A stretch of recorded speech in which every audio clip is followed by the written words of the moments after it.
So objective 2, we want to solve SSS triangles. So this is going to be when our 3 sides are known, but none of our angle measurements are known. So for example 2, we want to solve the triangle for A is equal to 4, B is equal to 3, and C is equal to 6. So we have our 4 side measurements, and we need to find our 3 side measurements, not a square, it's a triangle. So we have our 3 side lengths here, and we want to find our 3 angle measurements.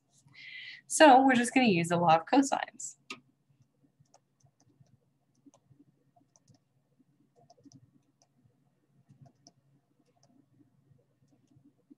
We're going to use the law of cosines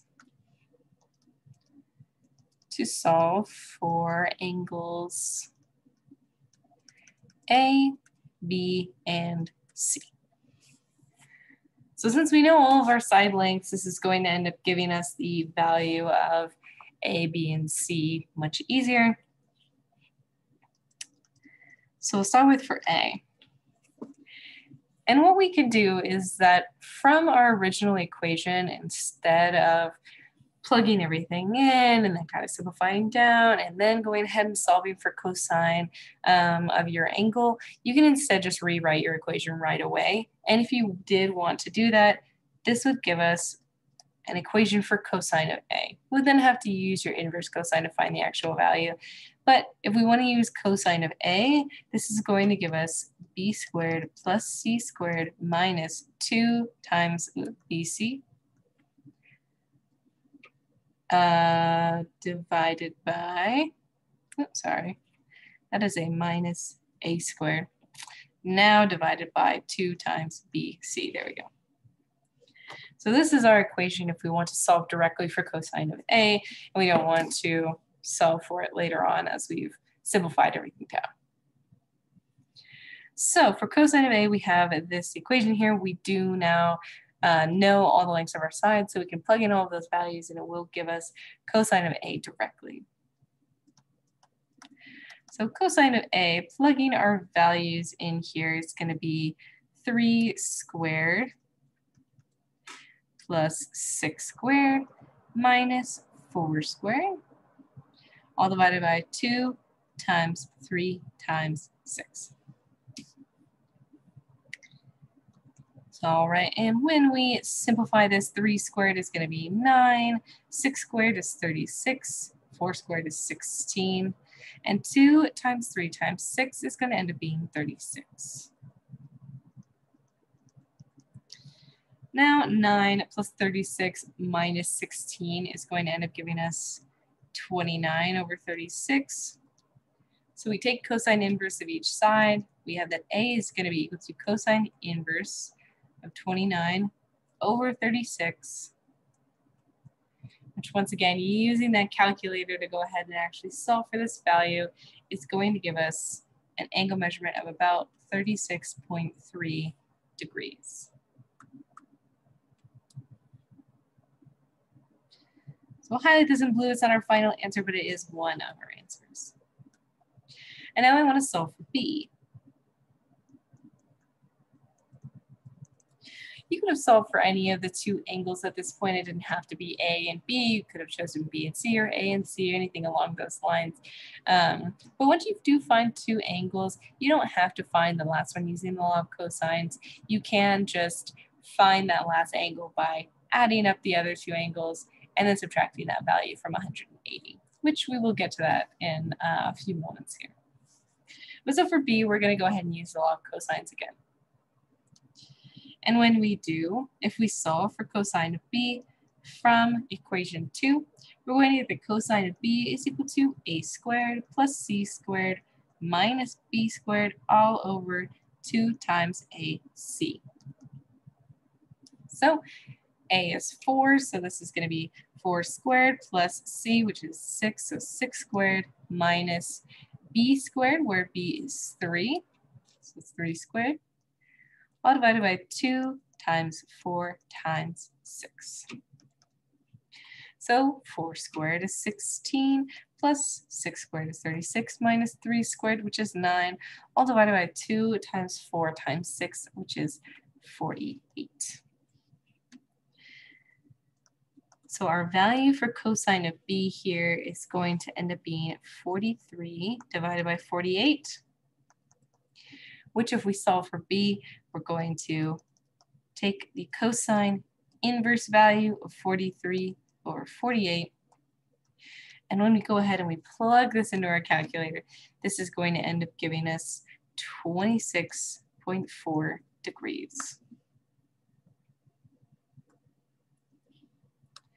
So once again, this is one of our answers, one of our final answers, so we'll highlight that in blue. So like we said, there are 2 angle measurements that we have now. By all means, if you want to confirm and use the law of cosines to find that last angle, you definitely can, but you can also just remember the fact that a plus b plus c is equal to 180 and then solve c that way. So that's what we're going to do. So we have for c, we're going to use a plus b plus c is equal to 180 degrees. So this ends up giving us 36.3 degrees plus 26.4 degrees plus c is equal to 180 degrees. So solving for c in this case, we're going to end up get c is equal to 180 degrees minus 36.3 degrees minus 26.4 degrees, which then, finding this value, we end up getting that c is going to be equal to 117 degrees, 117.3. So now when we write our final answer, writing them all together, we can say thus, A is going to be equal to 36.3 degrees, B is equal to 26.4 degrees, and C is equal to 117.3 degrees. And this here is our final answer.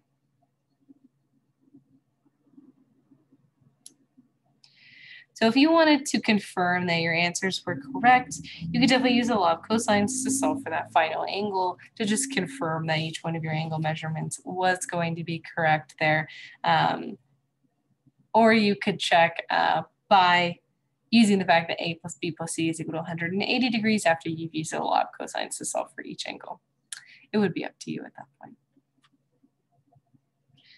So, all right. Our last objective here, we want to solve applied problems. So for example 3, we're going to do this applied problem here. So a motorized sailboat leaves Naples, Florida, bound for Key West, 150 miles away, maintaining a constant speed of 15 miles per hour, but encountering heavy crosswinds and strong currents. The crew finds after 4 hours that the sailboat is off course by 20 degrees. So for part A, we want to know how far is the sailboat from Key West at this time? B, through what angle should the sailboat turn to correct its course? And part C, how much time has been added to the trip because of this? Assume that the speed remains about 15 miles per hour. So let's go ahead and we're going to solve for part A. So for part A, we want to know how far is the sailboat from Key West at this time? And we're given this image here. We can zoom into it a little bit.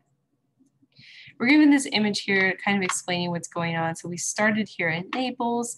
We want to get to Key West, but after a certain amount of time, we're pushed off course and we're now over here. So we're about 20 degrees off course. So we're at this second point here. We want to get all the way over here. So we want to find this angle theta and we want to find this length x. All right, so we want to know how far is our sailboat from Key West at this time. Our answer is on this image here. We do know how far it is, but mostly we know that we're going 50 miles per hour and it's been 4 hours. So if we say at 15 miles per hour,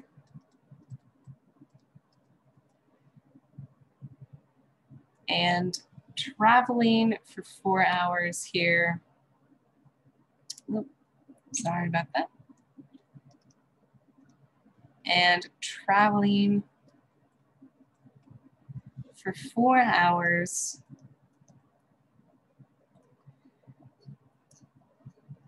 or the sailboat will be about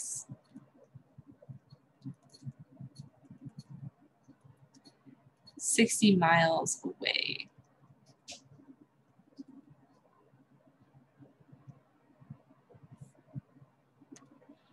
So the sailboat's about 60 miles away, and this is this length that we're thinking about right here. Let's make that a little bit smaller. And so this length right here. So we've traveled 60 miles. But now we want to know how far is the sailboat from Key West. So we want to find this length. So where we are currently to our destination of Key West. So we want to find this length X. So to find X, which we're going to continue over here, so we have some more room to find X. We're going to use the law of cosines.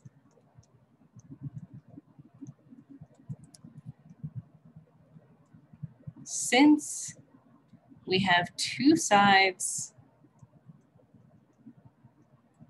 and an angle, no.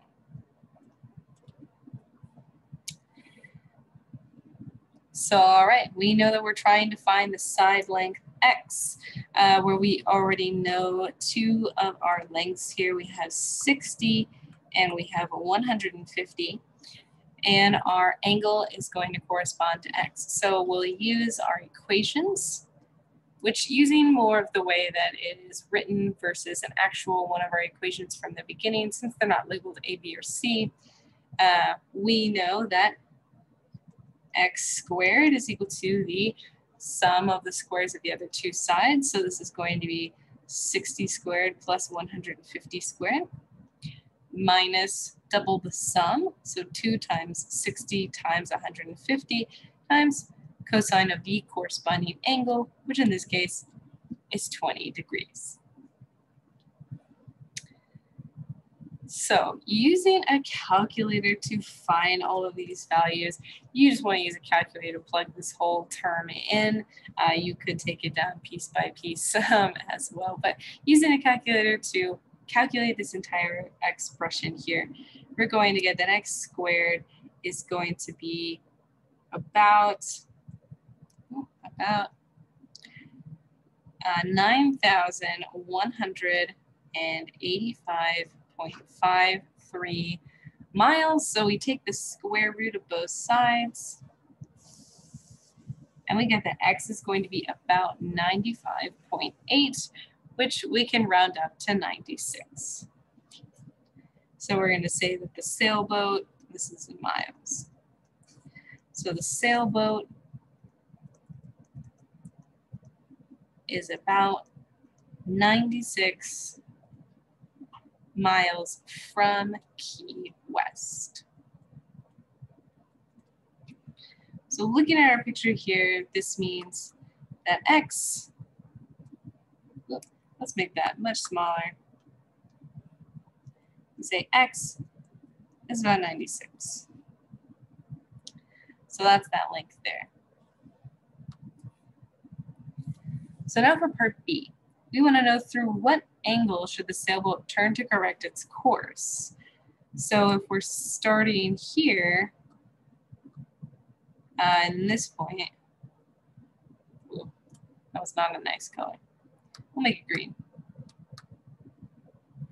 So if we're starting here at this point, how much does theta need to be to go ahead and change our course to put us back on the track of Key West? So we need to be solving for theta in this case. So starting for part B, we say that since we know the length of our three sides,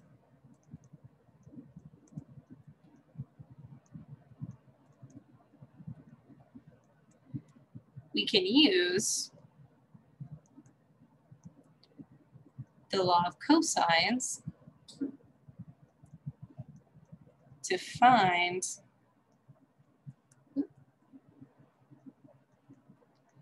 angle A, which is opposite the side length 150 miles. So looking at our picture here, we're gonna go ahead and we're gonna find A.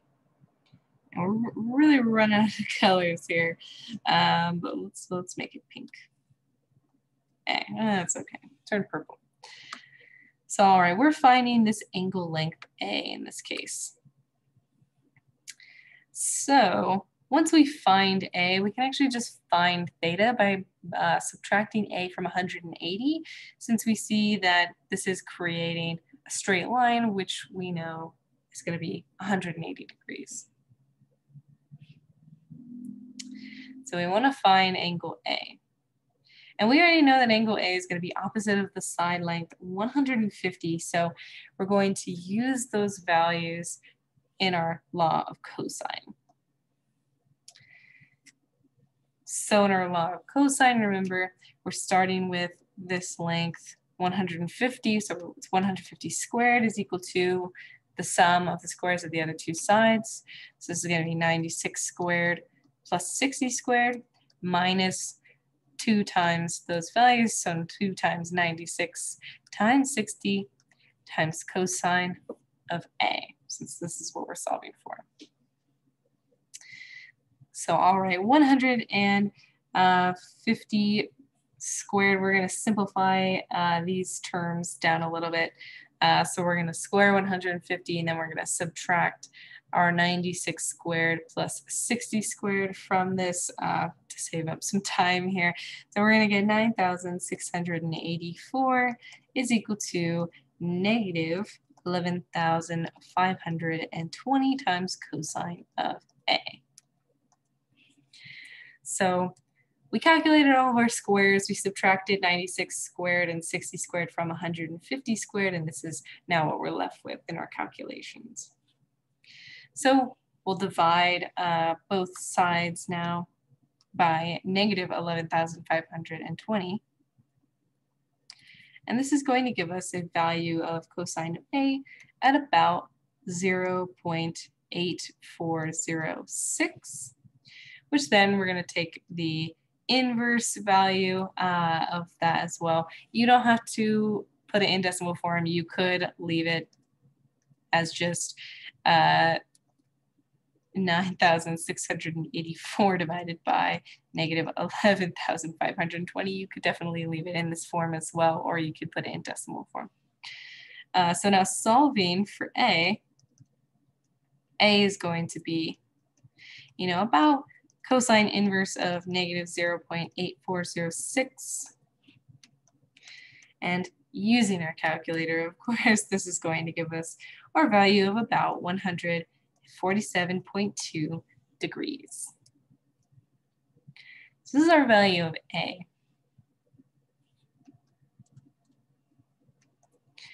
So since we found our value of A, and they're complementary, or A is a complementary angle with theta, this means that theta is equal to 180 degrees, minus 147 degrees 147.2 degrees. There we go.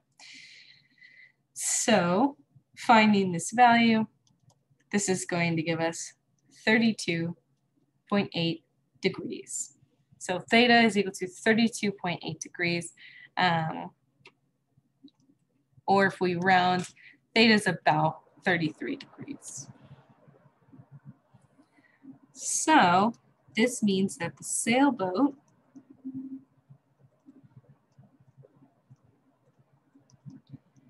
should turn through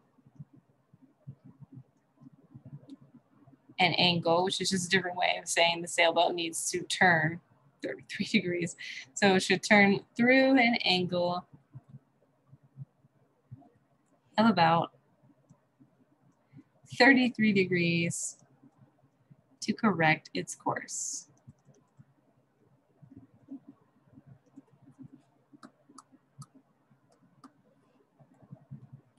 So there is that answer there. There we go.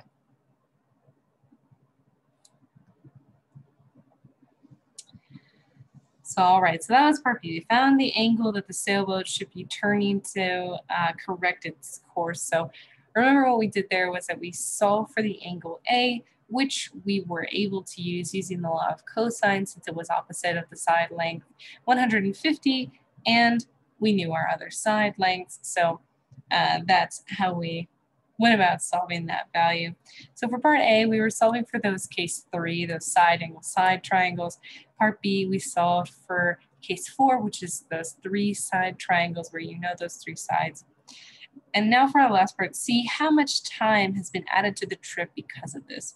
And we're assuming that speed is going to remain about 15 miles per hour. So part C, if we want to find how much time has been added to the trip, first we need to find out how much time has already passed, how much time will pass, and then the difference between how much time should have passed if we went in a straight line. So for part C, we're going to see that the total length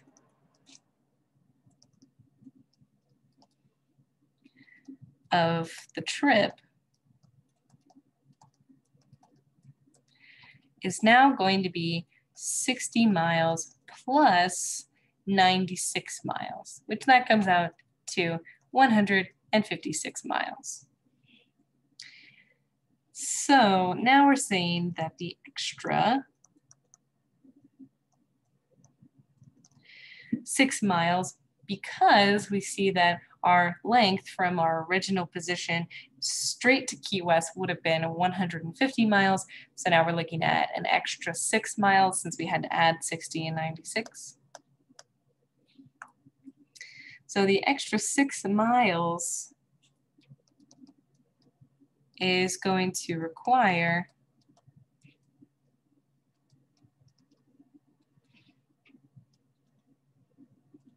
about 0.4 hours.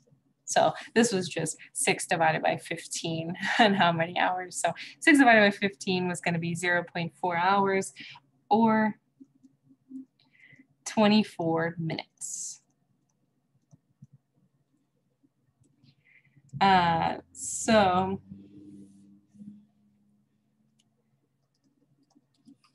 that's going to be our extra amount of time. So whatever time that we originally thought it was going to take, which if we were going 15 miles per hour and we had to go 150 miles, that was going to end up being about 10 hours. But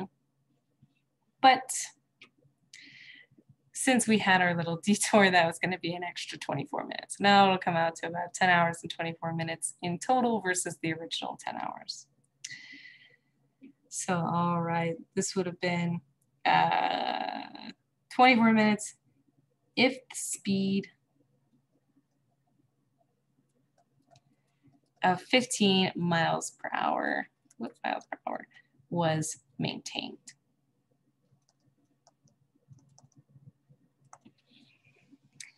So, all right, that question there was just how much time has been added to the trip.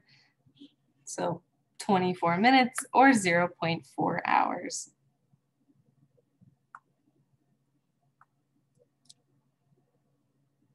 So there we go. And that really just broke down to how much extra distance are we going to be traveling, how that's going to relate to the extra time as well. So, all right, that wraps up our section for 8.3. So I will see you all again in section 8.4.